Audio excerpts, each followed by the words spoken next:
Voces del Sur. Ese tema vamos a conversar con la doctora Carmela Chávez Irigoyen. Ella es investigadora de GRADE, del Grupo de Análisis para el Desarrollo, y además se desempeñó como especialista en sistemas educativos en la Superintendencia Nacional de Educación Superior Universitaria, SUNEDU, entre los años 2016 y 2023. Doctora Carmela Chávez, buenos días, bienvenida al programa Voces del Sur, que aquí en Arequipa se transmite a través de Radio Yaraví. Reciba el cordial saludo de mi colega María Luz Cruz y que le habla Carol Maceta. Gracias por esta deferencia con nuestro medio de comunicación. Muy buenos días a todas ustedes y muchísimas gracias por la invitación a compartir hoy. Hace 10 años se promulgó justamente la ley universitaria con el objetivo de garantizar una educación de calidad.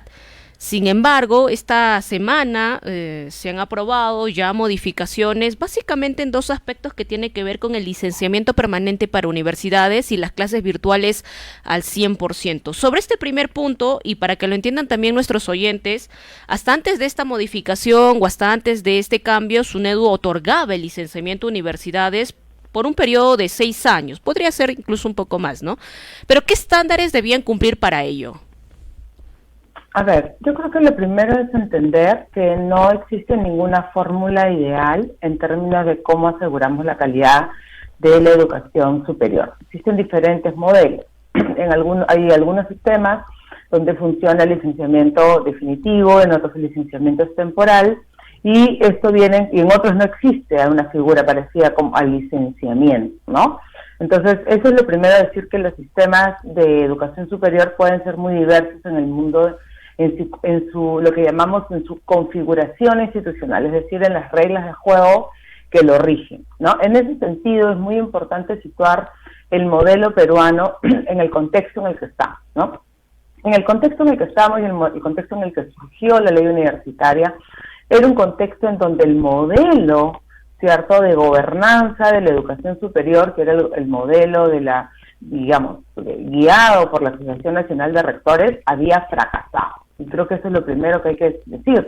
Y no es algo que lo diga yo como investigadora, ¿no? Es algo que quedó sentado en la sentencia del Tribunal Constitucional del 2010, donde se le exige al Estado la formación de un ente autónomo, ¿cierto?, y en términos de evitar cualquier tipo de sistema de representación corporativa, en ese sentido autónomo, no vinculado a expertos que garanticen condiciones básicas. Porque la educación, ¿no?, superior en este momento estaba considerada una situación de emergencia nacional debido a los pésimos estándares y a las malas prácticas en el sistema universitario, ¿no?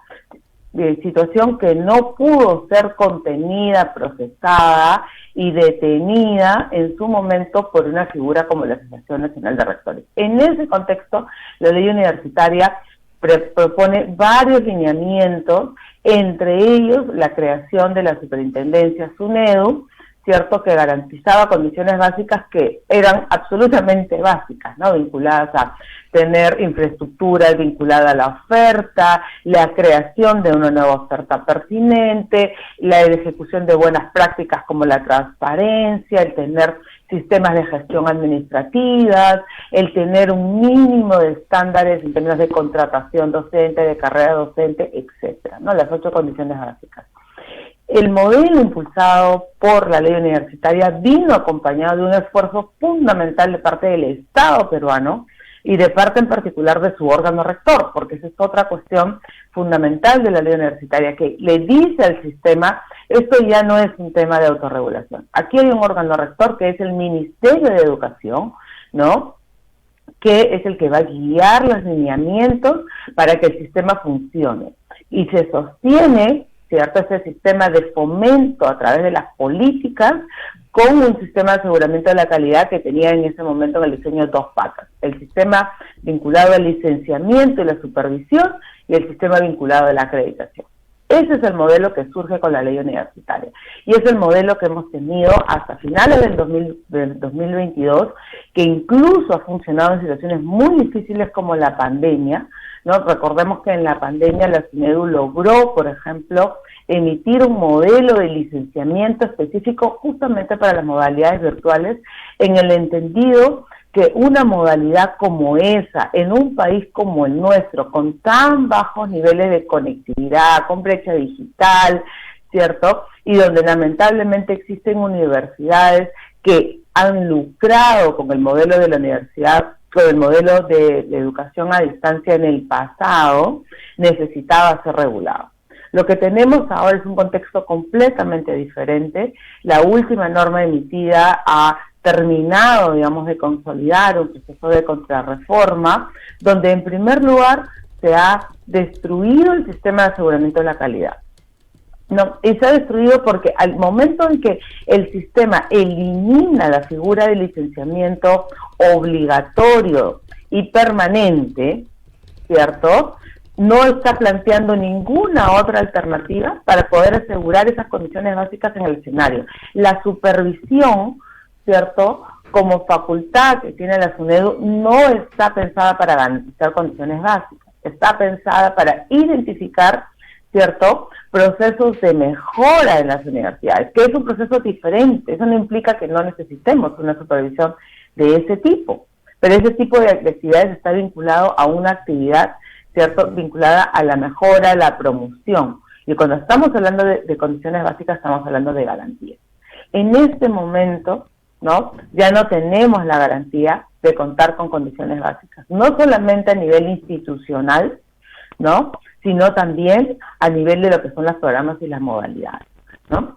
Uh-huh. Y esto además, sí, dime. Sí, en esa línea, doctora, según esta norma o con esta modificación, se señala que las universidades van a estar sujetas a evaluaciones periódicas inopinadas, pero ¿sobre qué criterios se evaluaría o cómo sería el mecanismo de fiscalización? O la norma es muy abstracta en torno a ello.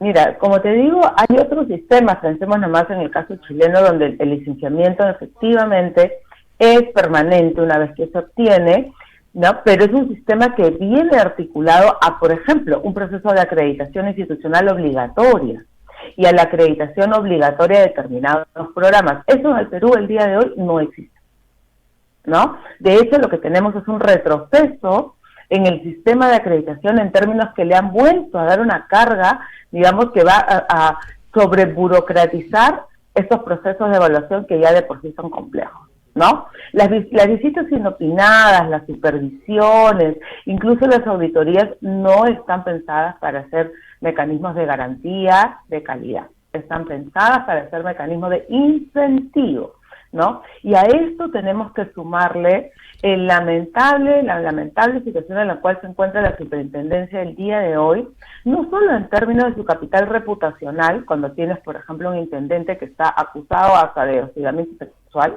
¿no?, que ha tenido denuncias de este tipo, sino que el propio modelo de gobernanza de la superintendencia hoy es un modelo marcado por el conflicto de interés, ¿no? Es un modelo que ha pasado de un órgano resolutivo de expertos, ¿cierto?, elegidos por concurso público, a un sistema de representación. Es decir, no tenemos ninguna garantía de que el día de hoy una supervisión, una visita inopinada, incluso una evaluación pueda haber sido hecha en términos de una neutralidad y una objetividad de carácter técnico, claro, ¿no?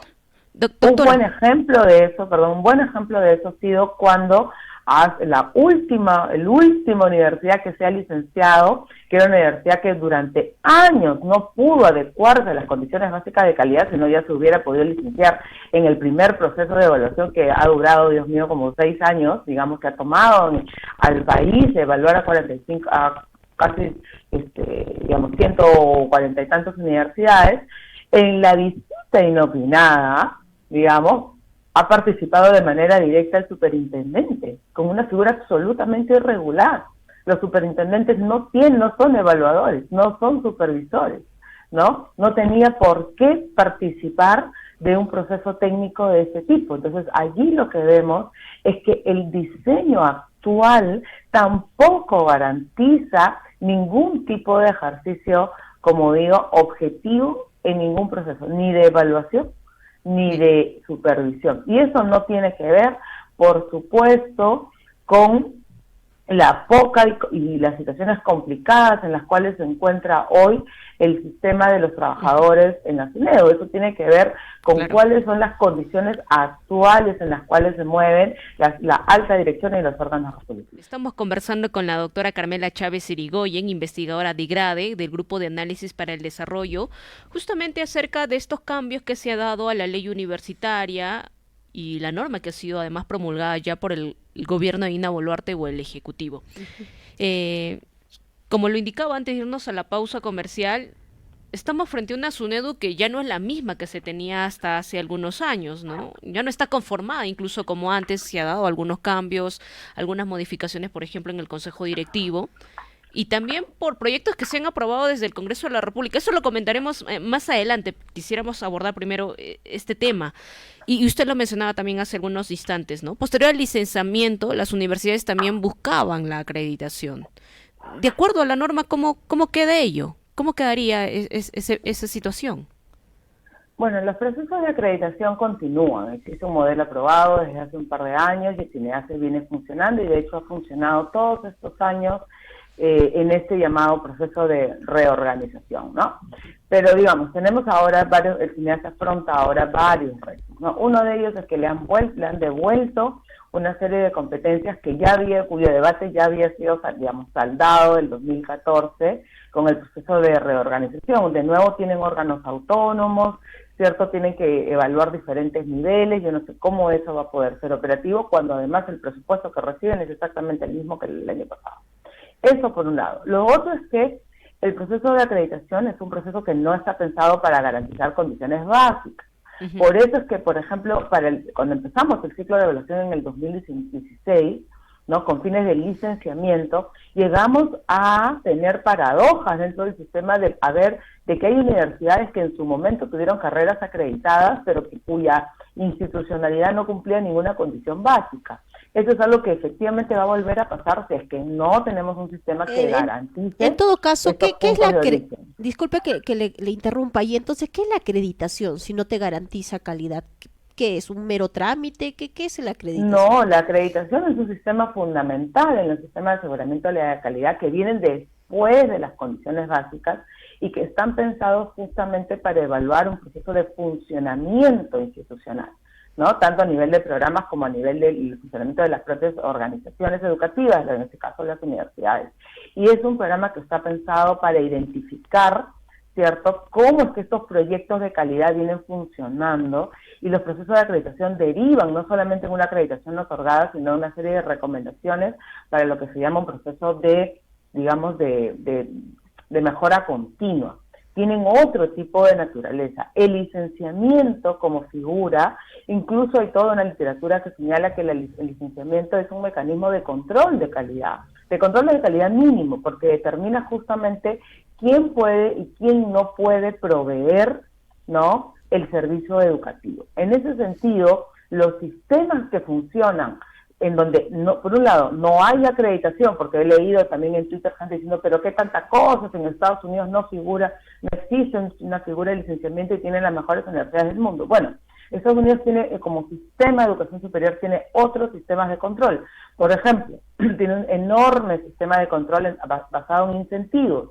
Las universidades en los Estados Unidos que no se acreditan, ¿cierto?, y que no pasan por sistemas de auditoría con instituciones tan importantes como el CHEA, no reciben un solo sol de financiamiento estatal, ¿no? Y el sistema de educación universitario estadounidense se mantiene sobre la base de sistemas de incentivos. Los estudiantes tienen créditos, reciben becas, existen vouchers, existen fondos públicos que se ponen allí. Ninguna fundación medianamente seria, pública o privada, va a poner fondos en una universidad que no está registrada en el CHEA.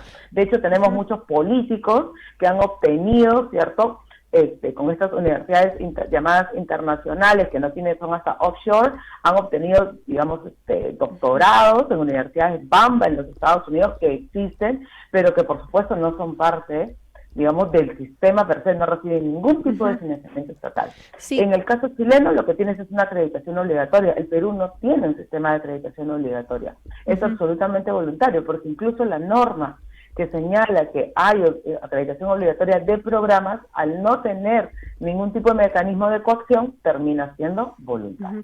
Entonces, en ese momento no tenemos ya en el Perú un sistema de aseguramiento de la calidad de la educación universitaria, ¿no? Y es el órgano rector uno de los actores principales involucrados en esta situación, porque ha renunciado a su capacidad y ni siquiera ha observado una norma de este tipo. Sí, para que nuestros oyentes tengan claro los términos que utilizamos y se evite toda confusión, nos piden aquí, por favor, que usted pueda ayudar a entender, a definir mejor ¿a qué nos referimos cuando hablamos de acreditación y a qué nos referimos cuando hablamos de licenciamiento? ¿No? Acreditación, licenciamiento, y con esta nueva ley que se aprueba en el Congreso se elimina el licenciamiento, ¿verdad? No se elimina del todo, porque las universidades nuevas tendrían que pasar por un licenciamiento, pero lo que ocurre es que lo que ya no hay es un proceso de reevaluación, quedando todo en manos de la supervisión. Es decir, que una universidad podría haber pasado, vamos a decirlo así. A ver, lo primero es entender que el aseguramiento de la calidad de un producto, de un auto o de un servicio público como es la educación, funciona en un sistema, ¿no? Un sistema que normalmente surge de un mecanismo, lo que se llama un mecanismo de acceso, de control de acceso, y un mecanismo en el tiempo.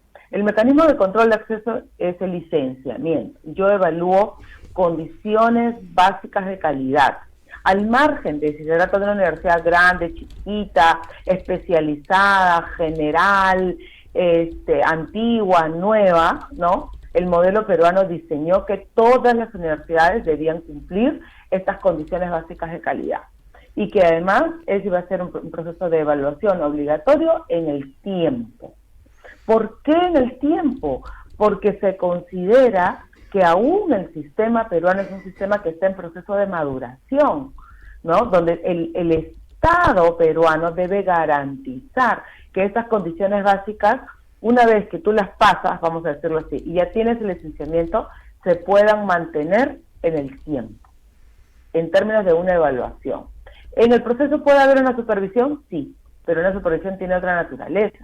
Una supervisión lo que hace es ver que las condiciones se mantengan mínimamente, y además la supervisión siempre estuvo pensada para poder ver otros aspectos del funcionamiento de las universidades, por ejemplo, la legalidad en el uso de sus fondos, la legalidad en las elecciones de elección de autoridades, ¿cierto? En que las universidades cuenten con defensoría universitaria, que las universidades destinen fondos de reinversión en calidad y no esté el rector llevándose la plata para comprarse un auto o pagar un equipo fútbol, ¿no? Para eso estaba la supervisión vinculada a una futura fiscalización, de ser el caso, no para garantizar condiciones básicas. Las condiciones básicas se ven en el licenciamiento.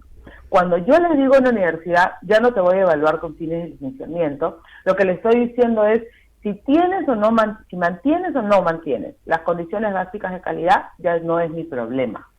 En ese sentido, por eso digo que el Estado renuncia a lo que el Constitucional en su momento le exigió, que fue la figura de la garantía.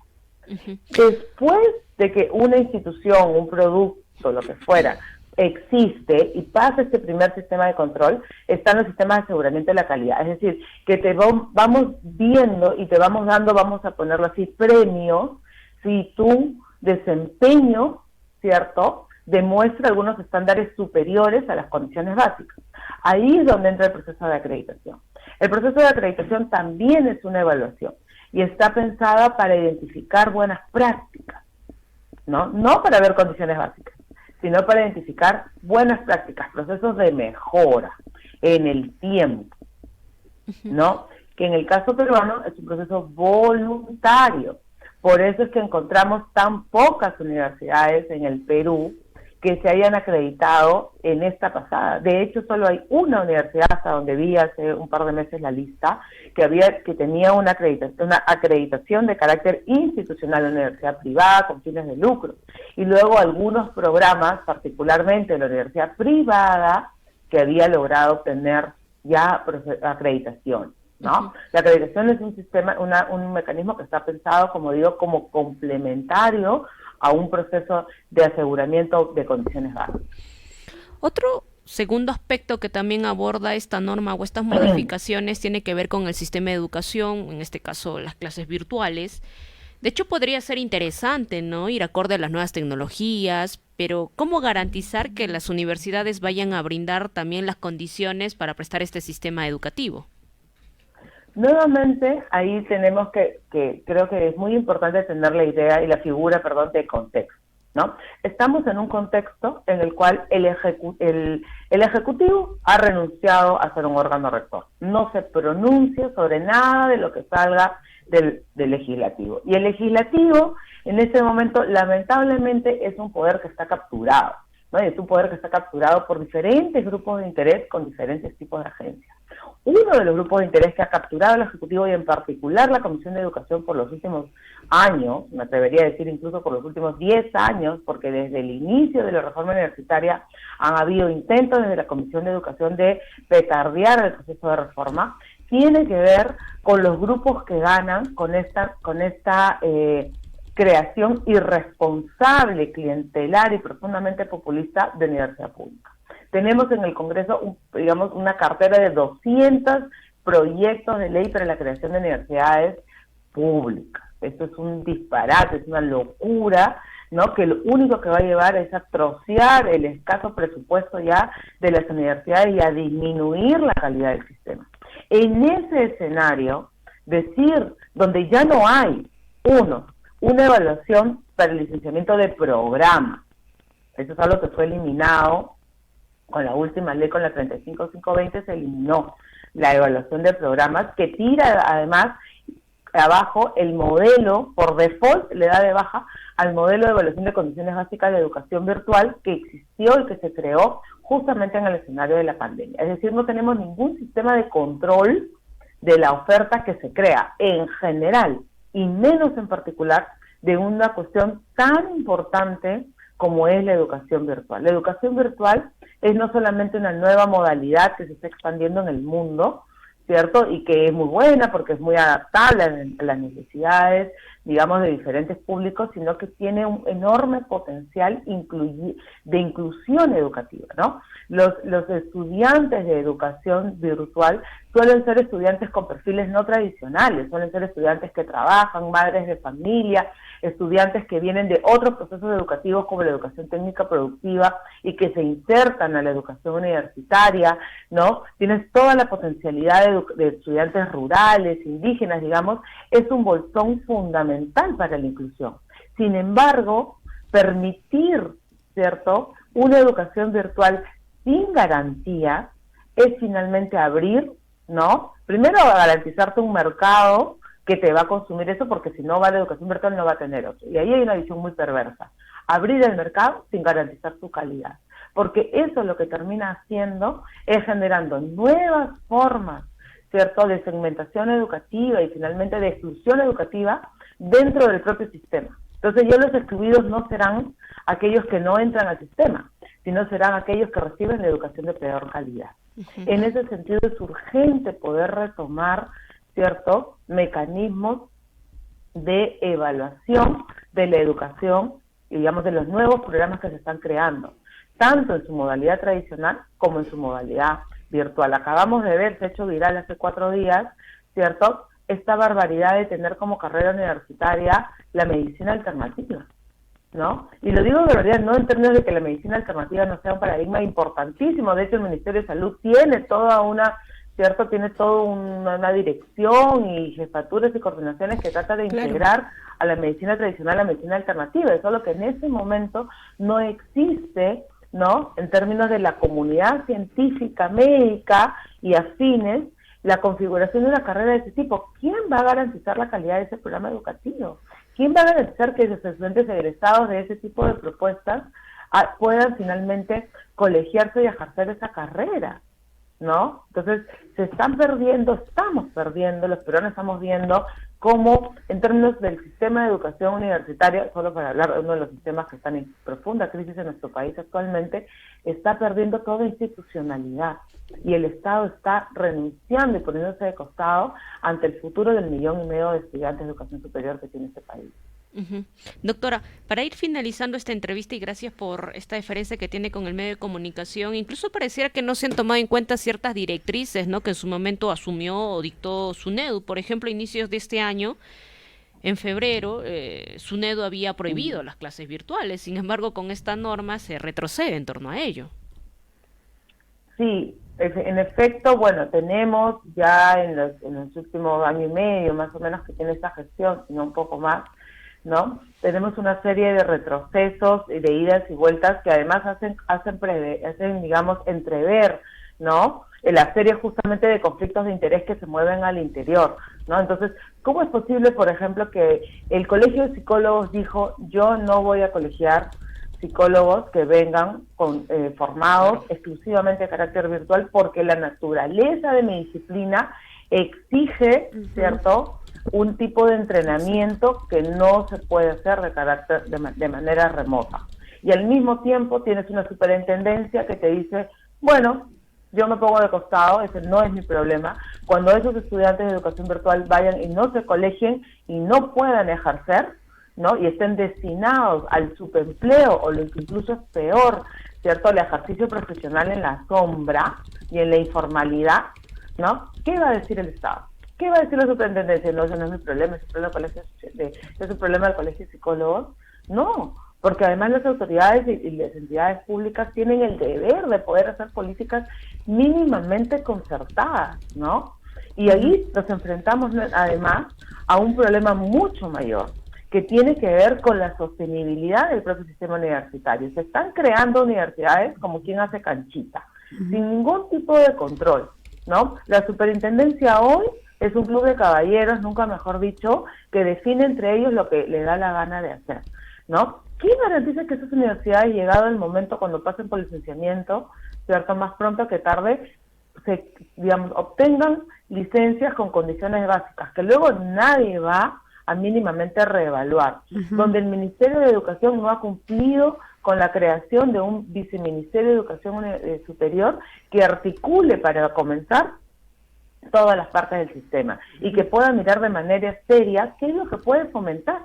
Ninguno de estos proyectos de ley de creación de universidades está siendo observado por el Ejecutivo. Y no ¿Cómo solamente va a repartir lo que tiene entre las universidades ya existentes y las nuevas? Y no solamente eso, ¿no? No solamente la creación de nuevas universidades, sino que hay la probabilidad y la posibilidad, y creo que el Congreso ya lo está manejando, ya está trabajando en ello, de que se puedan reabrir las universidades que fueron cerradas por no cumplir con los estándares de calidad. Además, esa es otra cuestión. ¿Qué va a pasar con estas universidades privadas, o básicamente privadas, ¿no?, que continúan haciendo su profundo lobby por poder obtener ahora, ¿cierto?, la licencia institucional, y además que les permita funcionar para siempre, ¿no? Tengamos en cuenta además que cuando ha pasado este proceso de, digamos, de los procesos de cese a raíz de la denegatoria de licencia institucional, ¿no?, han habido universidades que han ido cerrando, ¿no?, en efecto, pero se mantiene un grupo de cerca de unas 25 o 30 universidades que se mantienen en todos estos años, que son universidades además que en su momento obtuvieron, ¿no?, obtuvieron sanciones importantes por malas prácticas, por brindar oferta informal y oferta ilegal, ¿cierto?, por tener problemas financieros, por incluso estar siendo investigadas a nivel ya de fiscalía por lavado de activos, ¿cierto? O sea, tenemos universidades que han estado vinculadas no es algo que lo diga yo, ¿no?, al narcotráfico, en términos de los gestores, y son universidades que tienen muchísimos años metiendo muchísimo dinero en incidencia privada para lograr normas que les favorezcan y les permitan volver al escenario.